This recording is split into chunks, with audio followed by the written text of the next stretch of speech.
நம்முடைய வெற்றி வேட்பாளராக அந்த எஸ்ஆர்எம் சந்திரசேகர் அறிவிச்சிருக்காங்க. சாதாரண ஆளும் இந்த மாதிரி எம்எல்ஏவுக்கு வரலாம், மந்திரிக்கு வரலாங்கிற கட்சி நம்ம அதிமுக தான். ஏன்னா இது யாருக்கும் பட்டா போட்டு கொடுத்த கட்சி இல்லை. இதனால எல்லாத்துக்கும் வாய்ப்பு கிடைச்சிருக்கு. இந்த வாய்ப்பு சாதாரண தொண்டனுக்கு இன்னைக்கு வாய்ப்பு கிடைச்சிருக்குது. நமக்கு இந்த ஆட்சி அதிமுக ஆட்சி எம்ஜிஆர் காலம் சரி, அம்மா காலம் சரி, எடப்பாடியார் காலம் சரி, கீழ்த்தட்டு மக்கள் நல்லா இருக்கணுங்கிறதுக்காக நடந்த ஆட்சி தான் இந்த ஆட்சி. விவசாயிகள் நல்லா இருந்தாதான் நாட்டில் விலைவாசி எல்லாம் கட்டுப்பாடுல இருந்தா எடப்பாடியார் எல்லாமே செஞ்சார். அந்த காவிரி உபரி நீரை கொண்டுட்டு கிட்டத்தட்ட சங்கீரி வரல் வந்துச்சு. இப்ப எடப்பாடியார் முதலமைச்சர் தான் இந்த பக்கம் எல்லாமே வந்திருக்கும்.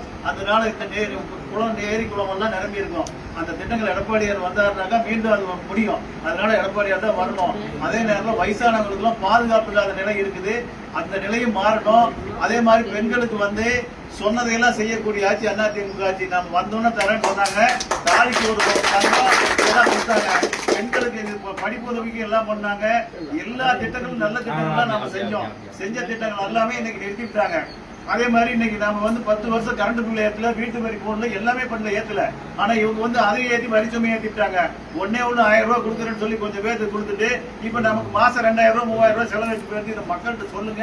அண்ணன் எடப்பாடியார் வந்தோடனே முத ஒவ்வொரு குடும்பத்துக்குமே 10,000 ரூபாய் தரேன் இருக்காரு. ஏன்னா இந்த கஷ்டத்தை நம்மளோட குடும்பத்தையெல்லாம் தெரிஞ்சவர் எடப்பாடியாரு. அது மாதிரி எல்லாத்துக்கும் 2000 ரூபாய், முதியோர் உதவி தொகை 2000 ரூபாய், இப்படி நல்ல திட்டங்கள்லாம் சொன்னதையெல்லாம் செய்யக்கூடியது எடப்பாடியார். இதை நீங்க எல்லாருமே என்ன பண்ணணும், ஒவ்வொருத்தரும் அவங்க குடும்பம் சம்பந்தப்பட்டது. நீங்க எல்லாத்தையும் சொல்றதை விட நம்ம குடும்பத்துல 10 ஓட்டு இருக்குதா, நம்ம கொடுத்தது கட்டினது, அந்த 10 ஓட்டு மாறாத அதிமுக கொண்டு வரதுக்கு பாருங்க. நம்ம சேகரன் ஜெயிக்க வைக்கணும். ஏன்னா சாதாரண ஆளும் ஜெயிக்கக்கூடிய அதிமுக.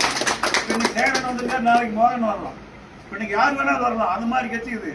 அதனால இதுல நம்ம எல்லாரும் ஒருங்கிணைஞ்சு எல்லாரும் ஒன்று கூடி தேர்தெடுத்தோம்னா நிலை சேர்த்த முடியும். அதனால எல்லாரும் ஒற்றுமையா இருந்து இந்த வேலையை செய்யணும். உங்களை எத்தனை பேர்த்தையும் நான் கரம் கூப்பி கேட்டு வாய்ப்பு நன்றி.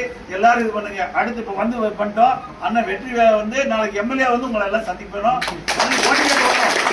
ஆனா எம்எல்ஏ வர்றதுக்கு நாம செய்யணும். எடப்பாடியார் ஆட்சி வரணும். நமக்கு பாதுகாப்பாக இருக்கணும். நமக்கு எல்லாமே நல்லது நடக்கும்.